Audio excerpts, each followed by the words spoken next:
Masa iya Anda bertemu Ki Haji Mustafa Bisri misalkan, Anda mau memberi berkah kepada beliau? Itu namanya Anda ya kurang ajar. Di depan beliau selayaknya Anda meminta berkah, tetapi Anda memberi berkah. Sowan kepada beliau Anda meminta berkah, lantas pamitannya kasih amplop tebal berisi duit. Jadi itu memang adab. Di depan ulama Anda itu kemudian meminta berkah tetapi memberi duit. Artinya apa? Di depan ulama etika yang pas, etika yang tepat adalah Anda merasa miskin dengan berkah, merasa miskin dalam urusan rohani, tetapi merasa kaya dalam urusan uang, dalam urusan dunia. Hal demikian itu yang disebut Anda memposisikan miskin dalam urusan rohani, namun kaya dalam urusan duniawi. Itu baru namanya waras, bukan orang yang kurang ajar. Nah, karena rohani itu perangkat kemuliaan Anda, maka kemudian kelayakan Anda adalah butuh kepada urusan rohani. Sebab itu, sedekah dengan embel-embel kepentingan rohani justru mengkayakan hidup Anda. Energi kemiskinan dan kekayaan sedekah.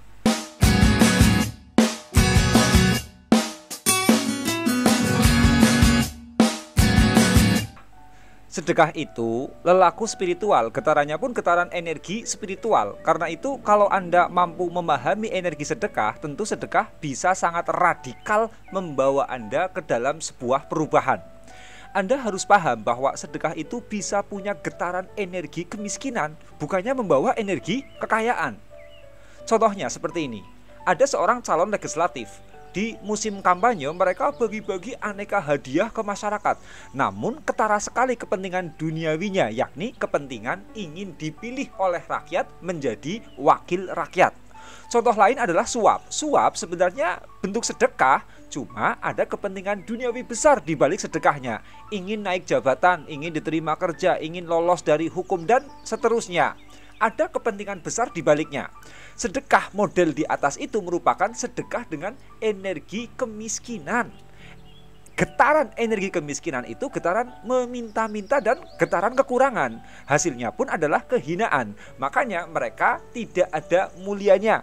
Yang calon legislatif disebut bermain money politik, yang lainnya disebut sebagai riswah atau suap. Kedua-duanya menghasilkan kehinaan. Sesudah hina tentu kemiskinan.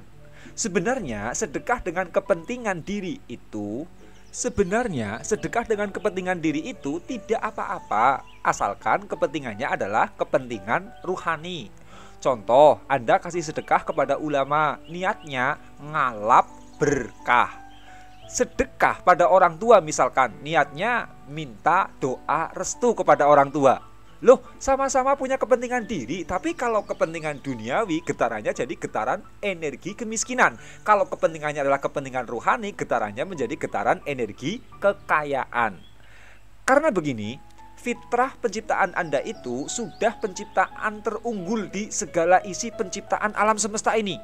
Maka ini seluruh isi alam semesta hakikatnya melayani Anda. Dari matahari yang nun jauh di sana, di angkasa raya, hingga minyak bumi yang nun jauh di bawah kedalaman bumi, semuanya tercipta untuk melayani Anda. Anda adalah rajanya di alam semesta ini. Karena itu alam semesta ini punya kecenderungan berkepentingan kepada Anda. Coba kalau tidak ada diri Anda, apakah matahari, bulan, atom, hewan-hewan, tumbuhan, bakteri, virus, agama, negara dan semua isi alam semesta ini apa akan ada value-nya? Tidak ada maknanya apa-apa. Tanpa Anda semuanya hampa belaka.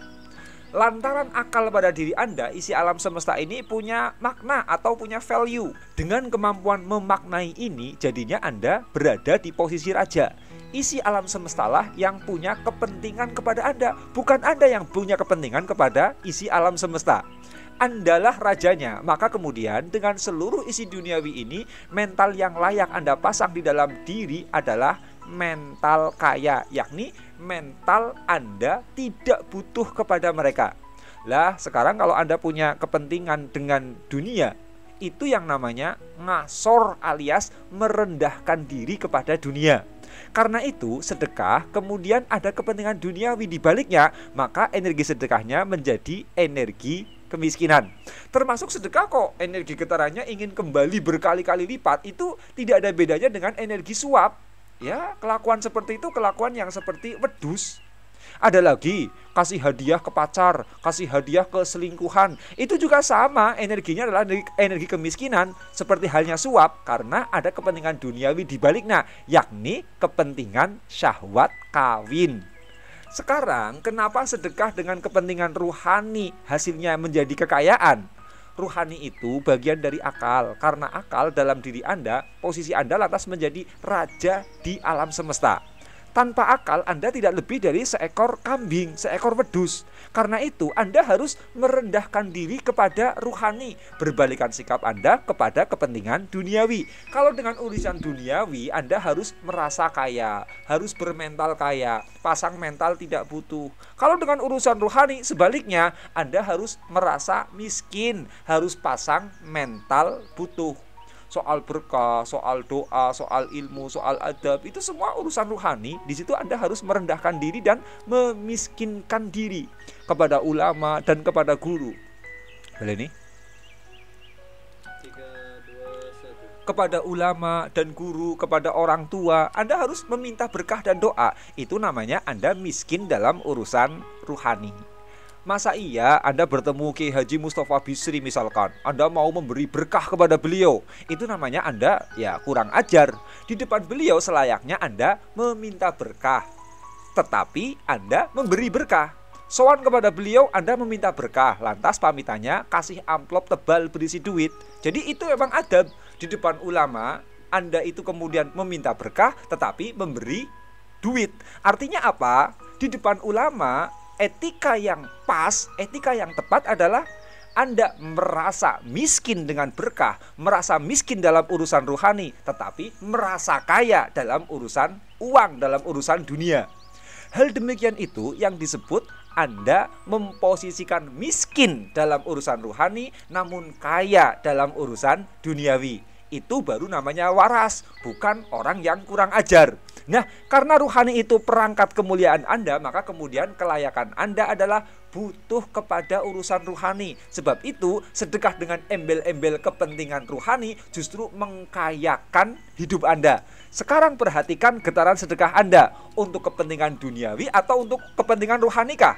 Yang sedekah untuk kepentingan ruhani, insya Allah dikayakan dan dirahmati. Sebaliknya, yang untuk kepentingan duniawi, itulah sedekahnya menjadi sedekah yang memiskinkan, bahkan bisa menarik ke dalam dosa, seperti hanya kemudian money politik, riswah, dan lain sebagainya.